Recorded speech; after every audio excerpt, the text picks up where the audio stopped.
নিচে মাটি আসমানে চাঁদ, গ্রামীণ ব্যাংক চিরদিন থাক। সবুজ বাংলার এই যত নারী গ্রামীণ ব্যাংকের এই পথ ধরি, নিজের ভাগ্য নিজেরাই গড়ি। গ্রামীণ ব্যাংক রাখার জন্য গ্রামীণ ব্যাংকের যতটুকু দায় দায়িত্ব আছে আমরা জীবন দিতে শিকার, তবু আমরা গ্রামীণ ব্যাংক রেখে যাওয়ার জন্য আমরা জীবন দেব।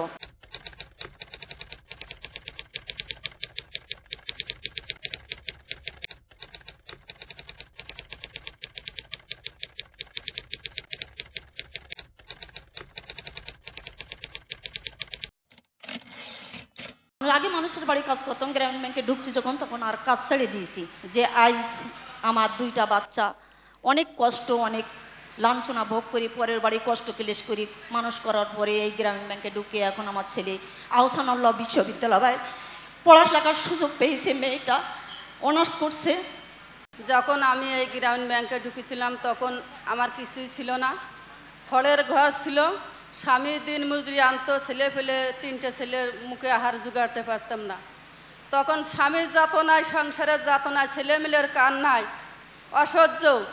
তখন এই গ্রামীণ ব্যাংক যাওয়ার পরে আমার এই গ্রামীণ ব্যাংকে 27 বছর গ্রামীণ ব্যাংকে, এখন আমার সেলো মেশিন দিয়ে, নাঙলের গরু দিয়ে, বাড়িতে ইটের ঘর, কোনোটাই আল্লাহর রহমতে কিছু নেই। এখন 80,000 টাকা আমার সঞ্চয় জমা আছে।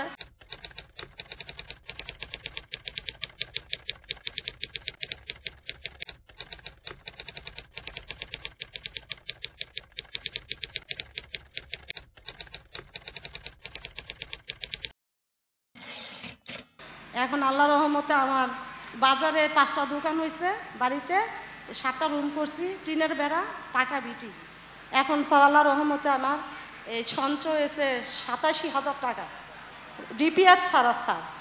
এখন আল্লাহর কি অবদান আমি কখনো ভাবি নাই স্যার। আমি যে বিশ্বাস করে আমার স্বামী জুয়া খেলতো, সে আমার উঠে 2টা মেয়ে হওয়ার পরে সে 2য় বিয়ে করছে স্যার।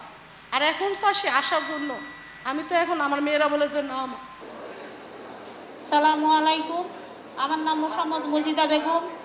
আমি এই ব্যাংকের সদস্য 24 বছর। আমি যখন এই ব্যাংকের সদস্য হই তখন কিন্তু আমার বাসা বাড়ি ছিল না। 24 বছর আগে এমন কেউ দয়ার ভান্ডার ছিল না 2000 টাকা এই মজিদাক দেওয়ার জন্য। এমন কোনো লোক ছিল না আমাদের পাশে দাঁড়ানোর জন্য। কে দাঁড়াইছে আমাদের? সে আমার বাবা মারা গেছে কিন্তু আমার সে ডক্টর মোহাম্মদ ইউনূস আমার বাবার মতো আমাদের পাশে দাঁড়াইছে। সেখান থেকে আমি 2000 টাকার থেকে আমি মসজিদে এখন আমার প্রায় 15 লাখ টাকা আমার আমানত হয়ে গেছে।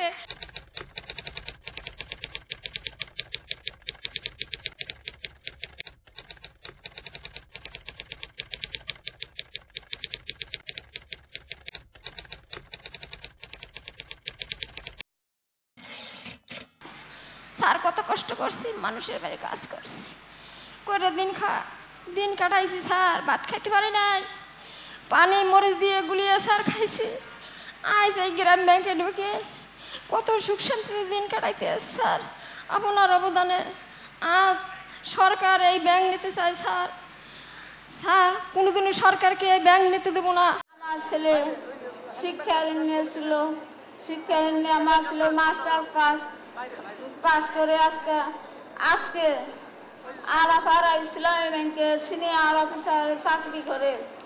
যদি এই গ্রামের ব্যাংক না থাকতো, তাহলে গ্রামীণ ব্যাংক যদি পাশে না দাঁড়াইতো, আমার ছেলের আমি সুশিক্ষিত করতে পারতাম না, আমি 3 বিঘা জমি রাখতে পারতাম না। ডক্টর ইউনূস স্যার আমাদের হাত ধরে উপরে উঠাইয়াছেন এবং আমাদের এত আনন্দ দিয়েছেন যে আমরা আর পিছন দিকে ফিরে যাইতে চাই না, দুঃখ দুর্দশায় আর পড়তে চাই না। আমরা সুস্থ এবং সচ্ছল থাকতে চাই।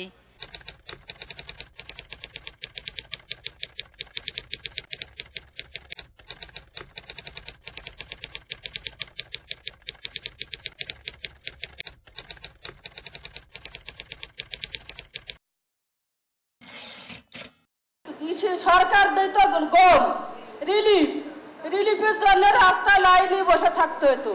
কেউ পাইতো না, কান্নাকাটি করে ঘরে ফিরে আসতো। ছেলে পেলে স্বামী সন্তানা সব দিক থেকে যাতনা সব লঞ্চনা সহ্য করে এখন সব কিছু পাওয়ার মুহূর্তে এখন আমাদের এই গরিব দুঃখিনী প্রতিষ্ঠান নিয়ে যে কাড়াকাড়ি, এটা আমরা অনাবাই মানে নেব না।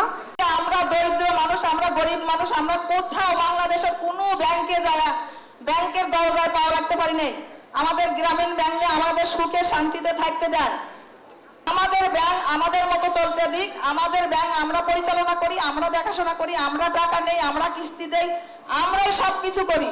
সরকার এই ব্যাংক নিয়ে টানাটানি করা সরকারের কোনো অধিকার নাই। ব্যাংক কিন্তু আমরাই, এবং আমাদের কেন্দ্রই হইল সবচেয়ে বড় হেড অফিস। আমাদের কেন্দ্র ঠিক, আপনাদের ঢাকার বড় ব্যাংক ঠিক। আমাদের কেন্দ্র নষ্ট তো সব নষ্ট। আমি বাংলা